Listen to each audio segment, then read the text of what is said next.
Film dimulai dengan seorang gadis bernama Nora bersama ayahnya Tobias sedang memanjat lembah Romsdalen di Norwegia sampai ke puncaknya yang dijuluki Puncak Troll. Sesampainya di atas, mereka pun ngobrol ngalor ngidul dan membahas dongeng tentang asal-usul lembah tersebut. Diceritakan zaman dahulu kala terdapat 13 troll yang kobam dan mereka berubah menjadi batu karena terkena sinar matahari terbit. Sampai akhirnya entah halu atau memang benar-benar nyata, Nora melihat ceplakan wajah troll di lembah itu. Dan inilah troll, jangan hilangkan R-nya. Solstråling uren til stein, og nå er det fjell, og bla bla bla.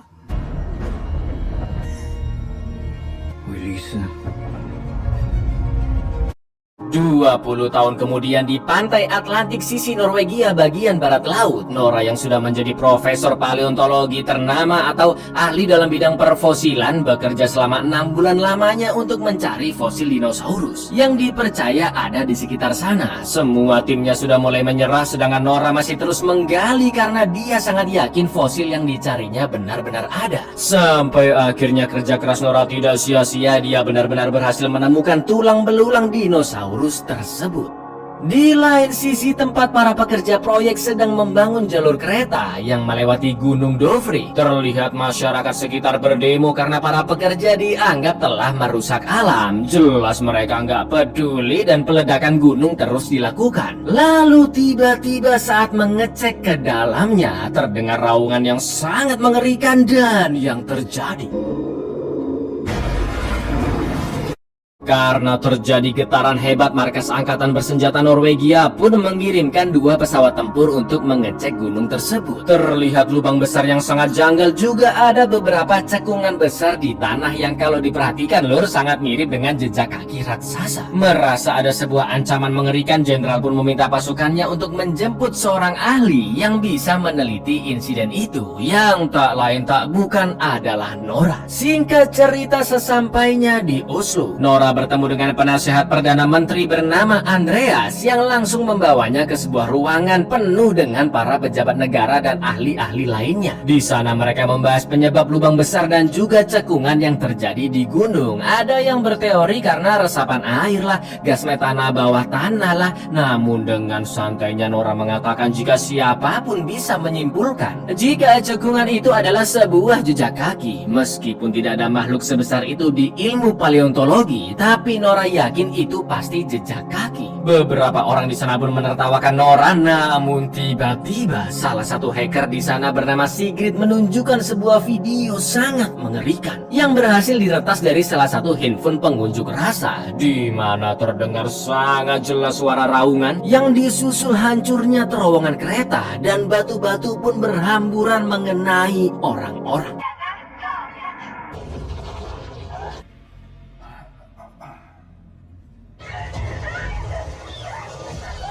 Semua orang di ruangan itu pun bingung apa yang sebenarnya terjadi, kecuali Nora. Lalu Nora meminta video diputar kembali dan saat di stop terlihat sosok raksasa yang menyerang. Entah makhluk apa itu sebenarnya. Sekilas dari bentuknya menurut Nora, makhluk itu memiliki tinggi sekitar 40-50 meter. Padahal primata terbesar yang diketahuinya aja mentok 4 meter. Di lain tempat, sepasang sejoli mbah-mbah yang sedang menikmati teh sisri panas, tiba-tiba mereka mendengar bunyi langkah kaki layaknya T-Rex yang sampai membuat riak di air tehnya. Karena langkah itu semakin lama semakin dekat, si kakek pun membawa istrinya bersembunyi di dalam basement. Lalu ketika dentuman sudah berhenti dan mereka kembali ke atas, wow, sebagian rumah mereka bukan hancur lagi tapi hilang lur.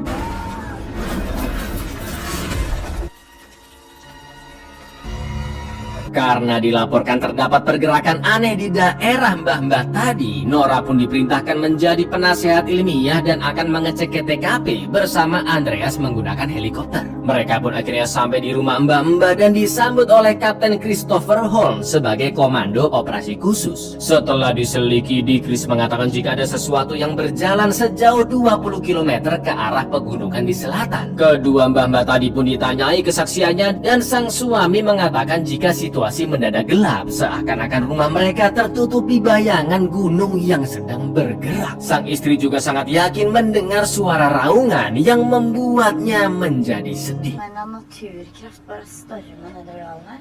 En sørgelig melodi.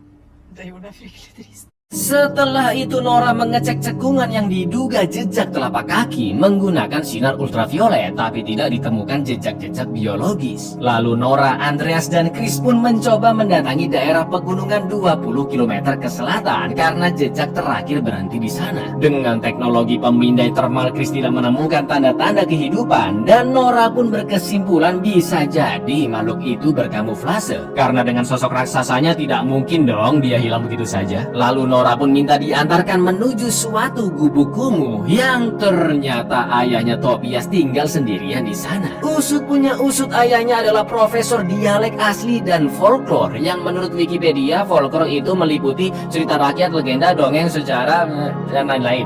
Di dalam gubuknya terpasang banyak gambar-gambar makhluk troll dan juga beberapa artikel seperti berhentinya pembangunan jalur kereta saat Perang Dunia Kedua, yang mana karena Nazi melihat sesuatu di gunung. Setelah diperlihatkan video kejadian aneh hari itu, Tobias pun semakin yakin jika makhluk itu adalah troll, di mana menurutnya 1000 tahun lalu mereka berkeliaran di Norwegia. Jelas Nora pun meminta ayahnya untuk berpikir logis dan tidak mengaitkan dengan fantasi dongeng ataupun sejenisnya. Karena jika troll memang hidup 1000 tahun yang lalu, tentunya mereka sudah menemukan fosil-fosil troll. Tobias mengatakan jika cerita rakyat, mitos ataupun karya seni tentang troll dibuat untuk menutupi kebenaran sosoknya, maka dari itu kali ini Tobias akan membuktikan jika apa yang ditelitinya memang benar-benar nyata. Hva om jeg fortalte dere at for 1000 år siden både sagn, både kunstmalerier, dekk over sannheten, ut på eventyr? Mereka pun akhirnya kembali ke titik jejak terakhir terlihat. Sampai akhirnya Tobias melihat bebatuan di bawah dan minta helikopter segera turun di sana. Di bebatuan itu Tobias pun mengeceknya dengan cara menginjak-injak, menciumi dan memakan rumput-rumputannya. Sedangkan Nora mengatakan ke Andreas dan Chris jika ayahnya memang agak eksentrik, bahkan sampai membuatnya kehilangan pekerjaan dan sempat masuk klinik psikiatri karena dianggap gendeng, ya kan. Nora pun meminta ayahnya untuk berhenti berfantasi. Namun menurut Tobias, troll bukanlah sebuah fantasi karena mereka terbuat dari tanah dan batu yang sulit untuk dilacak. Lalu ketika cuaca di sana mulai mendung, tiba-tiba Apa? Aduh.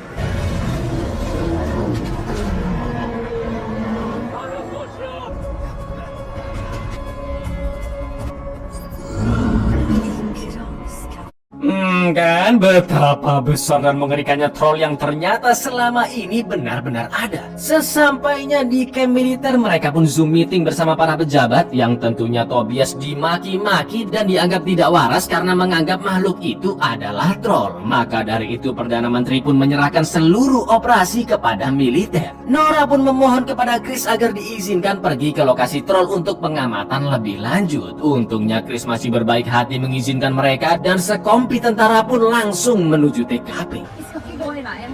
Vi skal bare observere. Tank dan kendaraan bersenjata lainnya menyebar ke posisi masing-masing dan para tentara juga sudah dibekali bazooka. Sambil menunggu kemunculannya, Tobias pun mengajak ngobrol putri semata wayangnya karena beberapa tahun terakhir mereka sempat slack setelah Tobias keluar dari penjara. Nora pun teringat petualangan mereka dahulu dan juga kematian ibunya saat dia berumur 10 tahun. Alhamdulillahnya mereka pun kembali rujuk dan tak lama kemudian troll muncul berjalan mendekat ke arah pasukan. Saat itu juga jenderal pun memerintahkan pasukannya untuk menyerang. Bazooka ditembakkan tapi tentunya tidak berpengaruh karena troll terbuat dari batu dan tanah. Troll yang sangat marah pun berusaha mengejar dan Chris meminta pasukan tank menembakinya. Namun itu juga sia-sia, mampus.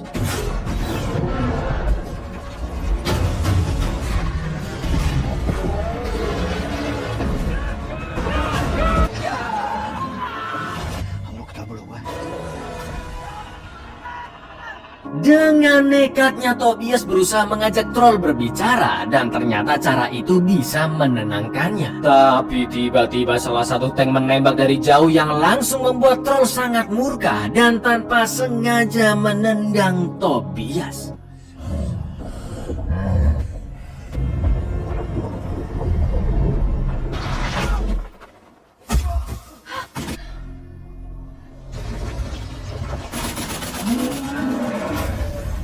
Untungnya troll pun pergi dari sana dan Tobias yang sudah sekarat hanya tersenyum karena dia bisa bertatapan langsung dengan troll. Sebelum meninggal, Tobias sempat mengatakan ke putrinya yaitu istana kerajaan. Nora yang masih galau pun kepikiran kata-kata ayahnya yaitu istana kerajaan sampai-sampai dia ketiduran di ruangan.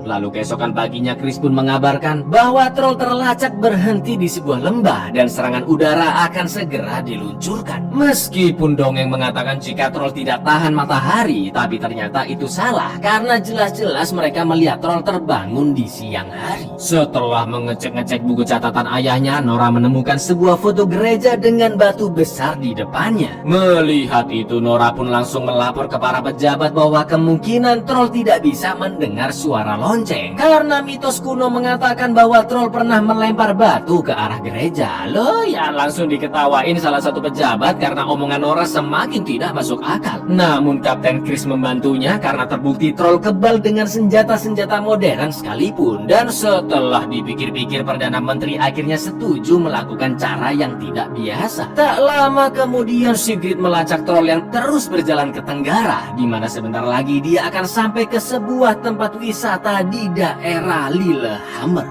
Sementara itu para warga yang sedang asik healing di sana mendadak panik karena terjadi getaran hebat yang mana artinya troll sudah sampai di tempat itu.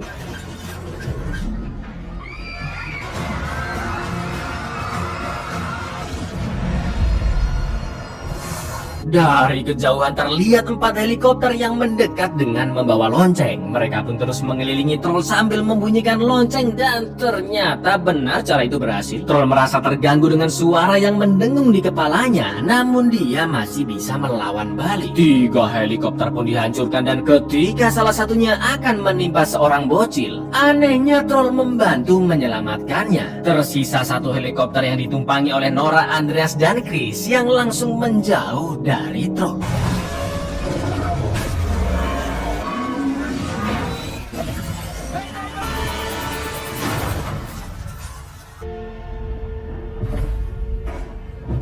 Berita keberadaan makhluk raksasa mengerikan pun tersebar ke seluruh dunia dan masyarakat mulai ketar-ketir karena troll terus berjalan menuju ke ibu kota Norwegia yaitu Oslo. Setelah itu Nora pun melapor ke Bu Menteri jika suara lonceng berdampak kepada troll. Namun karena ancaman semakin dekat, Perdana Menteri pun akan mengerahkan seluruh kekuatan tempur untuk melawannya. Meskipun Nora menjelaskan bahwa mereka harus mencari tahu apa yang diinginkan troll dan kenapa dia terus berjalan, tapi keputusan Bu Menteri sudah bulat untuk tetap menyerang secara langsung. Nora pun akhirnya diberhentikan dari misi tersebut dan Chris meminta maaf karena dia tidak bisa membantunya. Sementara itu, Andreas juga resign dari pekerjaannya karena sebagai penasehat dia sudah tidak dihargai lagi dan sekarang Andreas akan membantu Nora. Setelah melakukan meeting pejabat, Perdana Menteri pun mengumumkan ke seluruh rakyatnya bahwa warga Oslo akan dievakuasi karena makhluk raksasa yang tidak diketahui jenisnya semakin mendekat. Untuk itu, pemerintah, angkatan bersenjata, dan ilmuwan terbaik telah dikerahkan untuk mengatasi situasi tersebut. Dengan tegas, Bu Menteri menyatakan keadaan darurat dan meminta masyarakat Norwegia untuk saling melindungi. Vara over fremste forskere, troll over situasjonen. Skapning vist seg fra dypet. Er dere nå fra dypet av mitt hjerte? Jeg erklærer herved unntakstilstand. Di lain sisi, Andreas dan Nora masih terjebak macet di jalanan. Nora pun terus membaca buku ayahnya yang di salah satu halaman tertulis Sinding. Nora pun teringat jika ayahnya sering mengatakan kata itu, namun dia tidak tahu apa artinya. Andreas pun mengatakan jangan-jangan yang dimaksud Sinding adalah Rikard Sinding, seorang pejabat senior di istana kerajaan. Klop ya kan sama ucapan Tobias sebelum wafat, yaitu istana kerajaan. Gak pakai lama Nora pun meminta Andreas untuk putar balik menuju istana kerajaan di Oslo saat itu juga. Sesampainya di sana, para penjaga pun langsung menodongkan senjata karena mereka berdua memaksa masuk. Untungnya Pak Sinding datang ke gerbang dan ketika dia melihat Nora, tanpa banyak tanya mereka pun langsung dipersilahkan masuk. Usut punya usut, Richard Sinding mengenal baik Tobias sejak dulu, tapi dia terpaksa harus dipenjarakan karena hampir menguak fakta sebuah tempat. Hah? Tempat apa itu? Nora dan Andreas pun dibawa ke tempat tersembunyi di dalam garasi, di mana hanya segelintir orang yang mengetahui tempat itu. Ternyata istana kerajaan Norwegia dibangun di atas kerajaan lain, yaitu kerajaan Troll.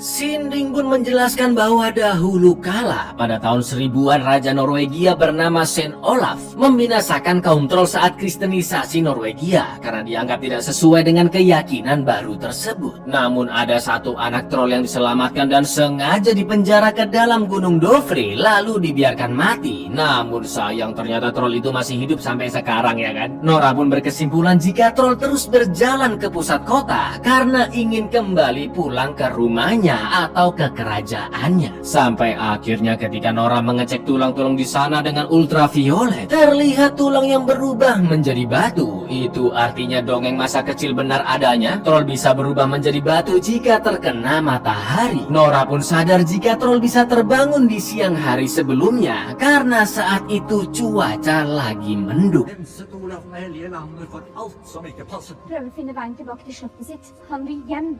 Han inn i dypet av Dovrefjell og stenge ham inne. Sementara itu di jalanan kota, pasukan militer yang bersiaga langsung menembaki troll yang semakin mendekat. Namun jelas bukan tandingannya sama sekali. Troll menghancurkan mereka semua dan berhasil menerobos barikade. Para pejabat yang semakin ketakutan pun berencana akan merudalnya dan Andreas yang mengetahui kabar tersebut meminta bantuan Sigrid untuk meretas sistem pesawat agar rudal bisa dibatalkan. Setelah itu Nora menelpon Chris untuk menyampaikan rencananya dan jangan sampai ketahuan para pejabat. Karena tidak mungkin mengerahkan orang-orang militer, Chris pun langsung mengontak teman-temannya di pasukan pertahanan untuk berkumpul di suatu tempat yang aman.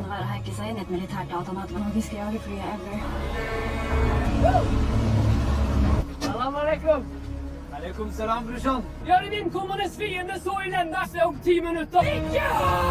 Ikke på våre fem! Di lain sisi, Nora dan Andreas pinjam mobil milik Ratu Norwegia dengan membawa bongkahan besar yang sebentar lagi kalian akan tahu, lur. Mereka berdua sangat deg-degan karena jika peretasan Sigrid tidak berhasil, itu artinya mereka akan tewas terkena rudal. Berkali-kali Sigrid terus berusaha menjebol sistem dan tepat ketika rudal akan ditembakkan, Sigrid berhasil meretas sistemnya.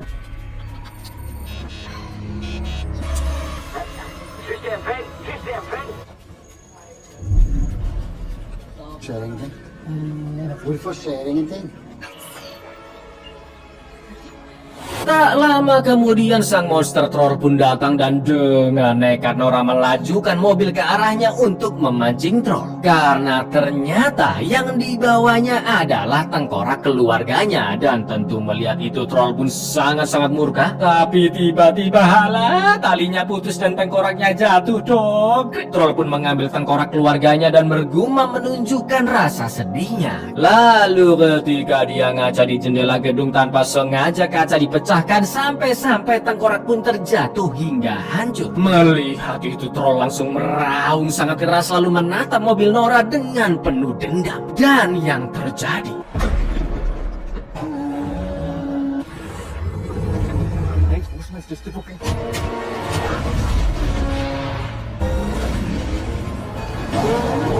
di kantor pusat, sayangnya Sigrid ketahuan, sistem pun kembali diaktifkan dan perintah merudal troll langsung dijalankan. Sementara itu Nora dan Andreas terpaksa keluar dari mobil karena troll berhasil mengejar mereka. Alhamdulillahnya mereka sudah sampai di lokasi. Troll yang mengamuk pun akan menginjak Nora, namun untungnya Chris and the Gang mengalihkan perhatiannya. Rencana mereka pun berhasil. Troll yang terpancing ke sana tidak bisa berkutik sama sekali karena dikelilingi oleh sinar ultraviolet jumbo yang dibawa pasukan. Sedangkan rudal pesawat juga dibatalkan oleh jenderal karena di sana banyak warga sipil. Sampai akhirnya salah satu pejabat yang rese dan paling ngotot dari awal film memaksa rudal tetap diluncurkan. Lalu yang terjadi,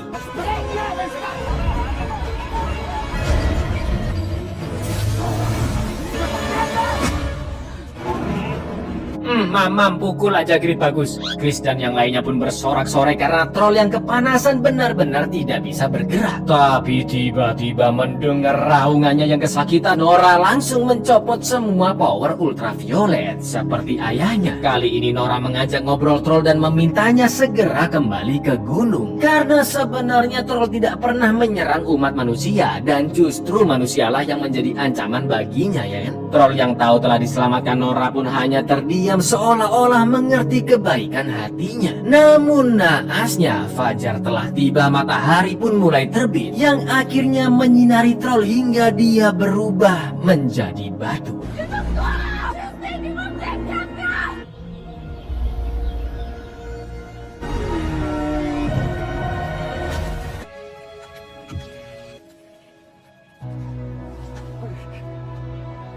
Meski merasa terpukul dengan kematian troll, tapi bagaimanapun Nora harus mengikhlaskannya demi kebaikan manusia. Tak lama kemudian Perdana Menteri dan pejabat lainnya pun datang untuk mengucapkan selamat dan berterima kasih atas perjuangan Nora. Di akhir film, Andreas bertanya kepada Nora, apakah mungkin ada troll lain yang bersembunyi di dalam goa? Dan Nora pun hanya terdiam. Jeg vet ikke hva jeg skal si. Tror du det finnes flere der ute? Ei hule dypt om et eller annet?